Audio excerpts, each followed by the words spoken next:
made it to Friday. Awesome! Welcome to CNN 10. My name is Carl Azus. Happy to be wrapping up the week and month with you. Today's show starts with science and what might be the discovery of a new planet. Since 1999, NASA has had a telescope in orbit called the Chandra spacecraft. They put it tens of thousands of miles above our heads because it's an X-ray telescope. This technology enables it to observe really hot parts of the universe, like exploded stars. But because Earth's atmosphere naturally absorbs X-rays, scientists needed to place the $3 billion telescope into space. The Chandra telescope recently helped them detect something in another galaxy, signs of a planet transiting a star. This doesn't mean scientists actually saw the planet or that the telescope actually photographed it. It means that something caused the light from the star to dim a little bit, and that something could be a planet passing between the star and the telescope. Astronomers have seen this before. They've detected thousands of exoplanets orbiting stars outside of our own sun. But this one would be in a galaxy far, far away, known as the Whirlpool Galaxy. It would take 28 million years for light to travel from here to there, and if what they've noticed is indeed a planet, it would be the first one ever detected outside of our own Milky Way galaxy. You keep hearing me say words like detected, might, and could. That's because scientists don't know for sure if they've identified an extragalactic exoplanet. They believe that if they have, it won't transit or cross in front of its star again for another 70 years. That means it could take decades before they're able to confirm their theory, if they happen to be looking for this at just the right time. So a lot of uncertainty about the discovery, but researchers plan to keep tabs on it and keep looking for signs of other planets in other galaxies. 10-second trivia. Which of these mountains is also known as Monte Vesuvius, Denali, Kilimanjaro, or Etna?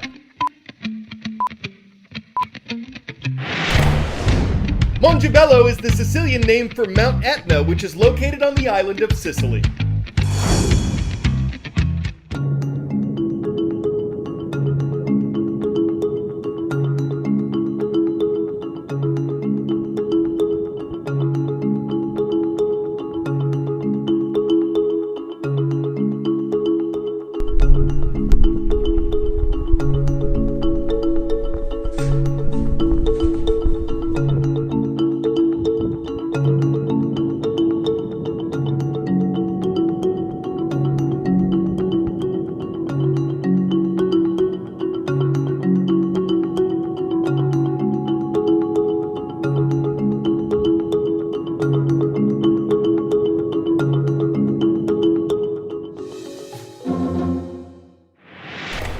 One of the many side effects of the COVID pandemic is that it dramatically raised the demand for plastic. Masks, gloves, food containers, packaging for goods shipped around the world. Calls for all this stuff skyrocketed, and while plastic can be recycled, it became much cheaper last year to buy new plastic than the recycled kind. More than 80% cheaper, according to an analysis cited by the Reuters news agency.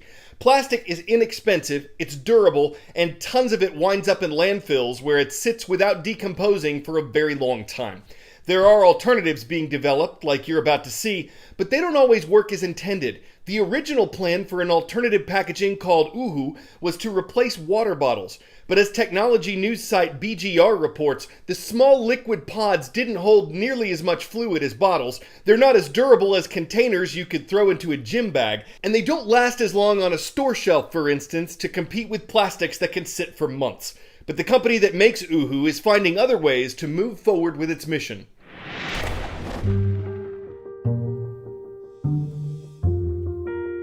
The problem with plastic is that it's indestructible. It's a material that will stay around for hundreds of years.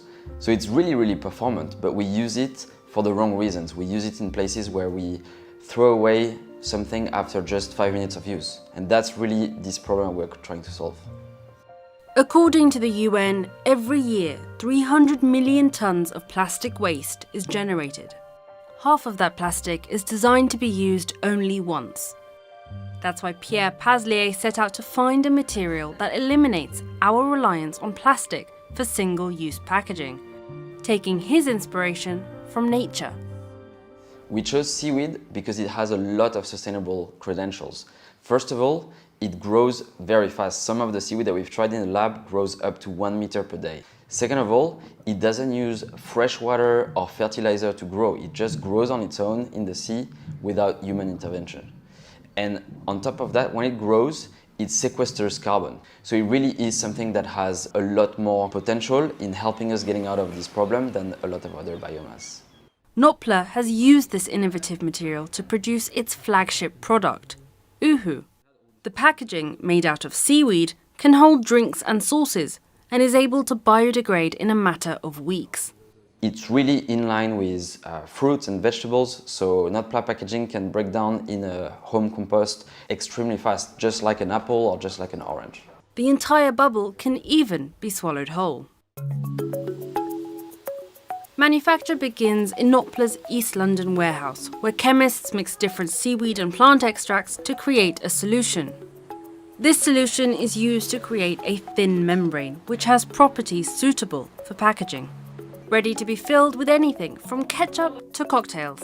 The concept works for any liquid.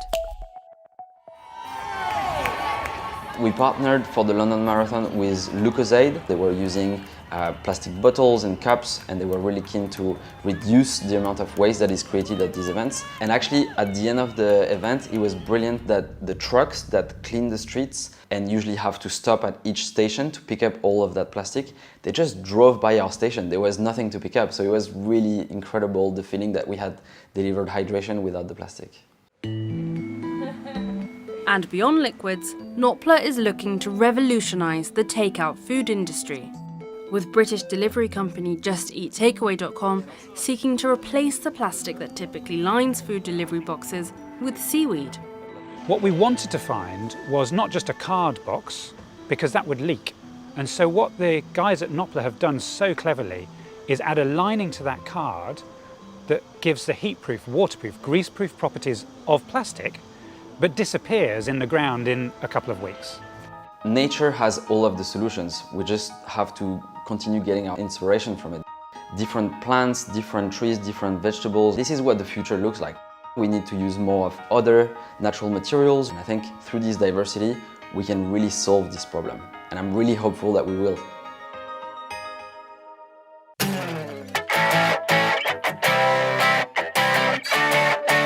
Rolling pumpkins, smashing pumpkins, sledding on pumpkins. 10 out of... This is how some students at an Ohio high school celebrate the Halloween season. It's a tradition dating back to the 1960s. They have a whole mess of pumpkins dumped on a steep hill. They smash some of said pumpkins on said steep hill, and then they slide down the slimy pumpkin innards on sleds, boxes, plastic pools, whatever they can find, really. Money is raised in advance to pay for the cleanup and any police tickets that might be issued. It's impossible for pumpkin rolls to stem from what's discreet. When you're having a gourd time and sliming up and down the street, you could eat some seeds or bake some bread, but where's the fun in that when you can bust some pumpkin heads and sled as part of a master plant? It's vine time, a slick stick of fruit they'll never want to drop, and you pump can easily see the glee they glean from the cream of the crop. All right, pumpkin puns. They'll grow on you.